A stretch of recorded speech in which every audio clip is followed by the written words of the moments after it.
नशे के ये हाल है कि आज के समय में हर गली हर मोहल्ले में नशेड़ी बैठे हैं, कोई व्यक्ति बाहर नहीं निकल सकता, कोई महिला। हेलो फ्रेंड्स, तो स्वागत है आप सभी का मेरी एक और नई वीडियो में।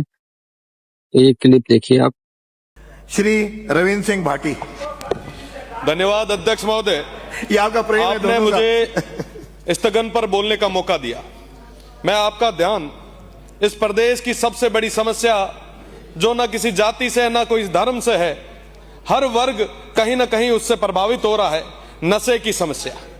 आज वेस्टर्न राजस्थान में जहां से मैं आता हूं, वहां पे कई सारी एमडी और स्मैक की फैक्ट्रियां बनी और उसकी वजह से हमारी जो आने वाली पीढ़ी है वो गर्त में जा रही। उसको बचाने के लिए क्या हम कुछ प्रयास कर रहे हैं? हम एक समय में बात करते थे कि साहब वो पंजाब जो है वो उड़ता पंजाब बन रहा है।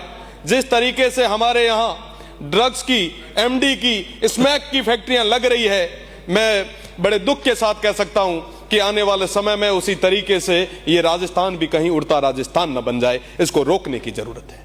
आप देखेंगे कि थोड़े दिन पहले कुछ केमिस्ट्री के अध्यापक पकड़े गए जो एमडी की फैक्ट्रियां लगा रहे थे।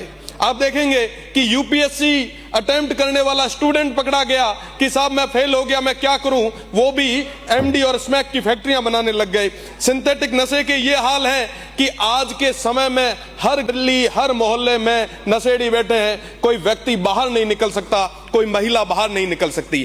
कुछ दिन पहले आईपीएस कांबले और विकास कुमार ने बहुत अच्छे तरीके से वेस्टर्न राजस्थान में काम किया, पर फिर भी आज के समय में उस इंटरनेशनल बॉर्डर पे दांतराई सिरोही में, केरली आदर्श चवा बाड़मेर में, सेडवा के धोलकिया में, रावतसर के एक बड़े गांव में कंटेनर मॉडिफाइड करके एक एमडी फैक्ट्री और डोडा पोस्ट का काम किया जा रहा है। साहब इसको रोकेगा कौन? आज के समय में एमडी और स्मैक की वजह से, माननीय अध्यक्ष महोदय, एमडी और स्मैक की वजह से एक व्यक्ति परेशान नहीं होता, एक युवा परेशान नहीं होता, बल्कि उसका पूरा परिवार, उसका पूरा घर, कहीं ना कहीं उनका जीवन भी नर्क के जैसा हो जाता है। उनको रोकने की जरूरत है। आज एमडी और स्मैक की वजह से आप डोडा और पोस्ट को आपने बंद किया तो हमें लगा कि साहब स्थितियां कंट्रोल में आ जाएगी, पर वाकई साहब आज के समय में स्थितियां बद से बदतर होती जा रही है। मेरा निवेदन है प्रदेश की सरकार से, मजबूत कदम उठाएं, युवा शक्ति को बचाएं, राजस्थान के भविष्य को बचाएं, और बचाने की जिम्मेदारी आपकी, हमारी, हम सब की है। बहुत बहुत धन्यवाद। रविंद्र सिंह भाटी। माननीय अध्यक्ष महोदय, प्रश्न संख्या 440 मुझे जवाब मिल चुका है। माननीय अध्यक्ष महोदय, 22 मिनट में दो। पूरे भारत में राजस्थान जेजेएम की दृष्टि से सबसे आखिरी पायदान पे, और राजस्थान में भी 41 जिलों में बाड़मेर सबसे पीछे है। 5 साल में 2.13 लाख घर जोड़ने थे, 6 साल बाद भी 20% ही काम हो पाया है। माननीय अध्यक्ष महोदय, माननीय प्रधानमंत्री जी का विजन था कि हर घर में जल पहुंचाएं। आज दिनांक 30 जनवरी 2026 तक स्थिति बाड़मेर, जैसलमेर और पूरे प्रदेश की जस की तस है। प्रश्न ये है कि कुछ दिन पहले जो हरसाणी में बालेबाग, गोरडिया, रेडाना, खारिया, गूंगा और आसपास के क्षेत्र में जहां पानी की कमी है, और पूरे वेस्टर्न राजस्थान में बाड़मेर, जैसलमेर, बालोतरा में जहां पर अभी तक जेजेएम का काम पूरा नहीं हो पाया है, मेरा माननीय मंत्री जी से निवेदन है कि आखिर आप कब तक उन घरों तक पानी पहुंचाएंगे, कब तक उन घरों में नल लगेगा? माननीय मंत्री जी। माननीय अध्यक्ष महोदय, शिव से आने वाले विधायक भाषण न करें, प्रश्न पूछेंगे। चिंता जायज है। वास्तव में ये जो जल जीवन मिशन जो चालू हुई थी, सबसे ज्यादा वरदान राजस्थान के लिए होना, फायदा मिलने वाला था, विशेषकर बाड़मेर के लिए जो वास्तव में 4-5 किलोमीटर 7 किलोमीटर से पानी लाते हैं। सबसे बड़ा समस्या जैसलमेर, बाड़मेर, पश्चिमी राजस्थान की थी।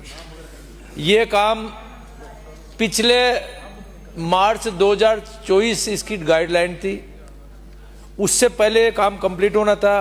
दुर्भाग्य से इसकी में जो पिछले समय में जो भ्रष्टाचार होने की वजह से केंद्र सरकार काफ़ी नाराज हुई। जेजेएम 2 उन्होंने घोषणा भी की, बाकी